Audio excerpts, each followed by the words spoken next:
Hi viewers, আসসালামু আলাইকুম। Welcome back to my channel Sonia's kitchen. ঘরে থাকা অল্প উপকরণ দিয়ে কিভাবে খুব সহজে অল্প সময়ে ছোট বড় সবার পছন্দের ক্রিস্পি চিকেন ফ্রাই তৈরি করতে হয়, সেই রেসিপিটাই আজ আমি আপনাদের সাথে শেয়ার করব। যারা একেবারেই নতুন তারাও খুব সহজে তৈরি করতে পারবেন। আমার রেসিপিটি ভালো লেগে থাকলে আমার চ্যানেলটিকে সাবস্ক্রাইব করার অনুরোধ রইল। চলুন ভিউয়ার্স, তাহলে চলে যাচ্ছি মূল রেসিপিতে।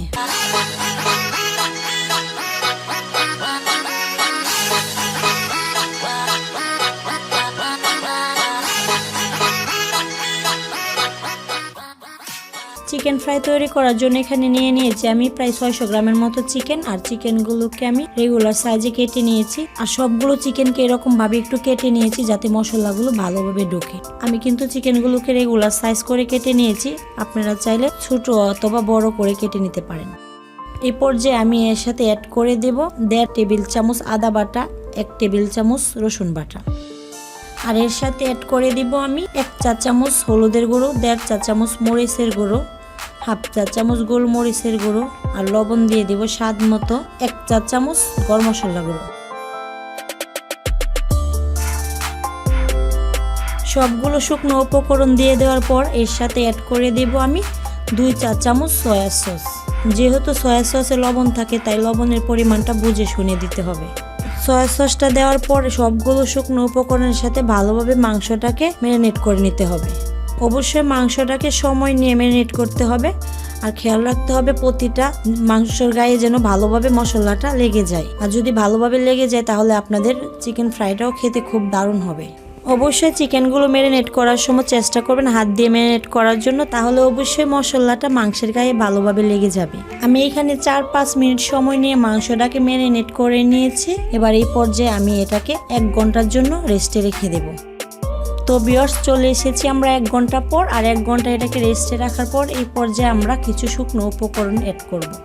এই পর্যায়ে এর সাথে দিয়ে দিব আমি 2 টেবিল চামচ কর্নফ্লাওয়ার, 2 টেবিল চামচ বেসন। আর যদি আপনাদের ঘরে বেসনটা না থাকে আপনারা চাইলে ময়দা ব্যবহার করতে পারেন। আর এখানে কর্নফ্লাওয়ারটা দেওয়ার ফলে চিকেনগুলো অনেক ক্রিস্পি হবে, তাই চেষ্টা করবেন যাতে কর্নফ্লাওয়ারটা দেওয়া যায়। কর্নফ্লাওয়ার আর বেসনটা দেওয়ার পর এটাকে আবারও আমি ভালোভাবে ম্যারিনেট করে নেব। মাংসটা ভালোভাবে ম্যারিনেট করা হয়ে গিয়েছে। এই পর্যায়ে আমি আগে থেকে ফেটিয়ে রাখা অর্ধেকটা ডিম এর সাথে অ্যাড করে দেব।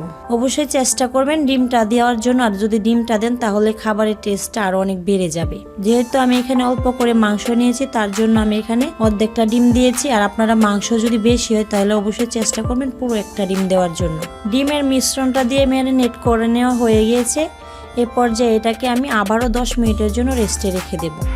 10 মিনিট পর আমরা একেবারে চলে এসেছি চুলায়। আর চুলায় আগে থেকে একটি প্যান বসিয়ে এতে পর্যাপ্ত পরিমাণ তেল দিয়ে দিয়েছি। আর যেহেতু আমরা চিকেন ফ্রাই তৈরি করব এই জন্য তেলের পরিমাণটা কিন্তু অবশ্যই বেশি হতে হবে যাতে চিকেনগুলো ডুবে ডুবে ভাজা হয়। তেলটা গরম হয়ে গিয়েছে। এবার এক এক করে সবগুলো চিকেন আমি এতে দিয়ে দেব।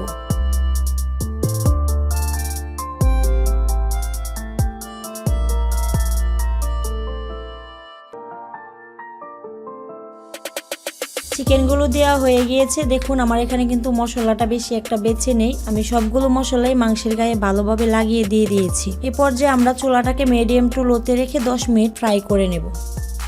10 মিনিট ফ্রাই করে নেওয়ার পর আমাদের চিকেনটা কিন্তু একদম ব্রাউন কালার চলে এসেছে।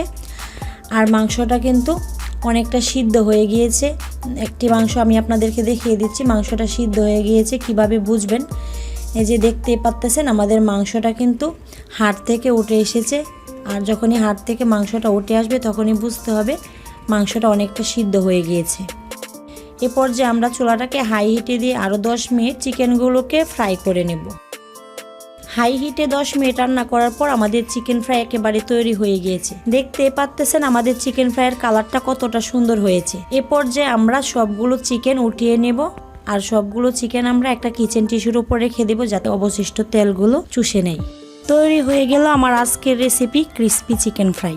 বাসায় মেহমান আসলে অল্প সময় এটিকে সার্ভ করতে পারবেন, অথবা বাচ্চাদের টিফিনে দিলেও কিন্তু ওরা খুব পছন্দ করবে। আর আপনারা কিন্তু সকাল বিকেলের নাস্তার জন্য এটা তৈরি করতে পারেন। আমার রেসিপিটি ভালো লেগে থাকলে একবার হলেও বাসায় ট্রাই করার অনুরোধ রইল।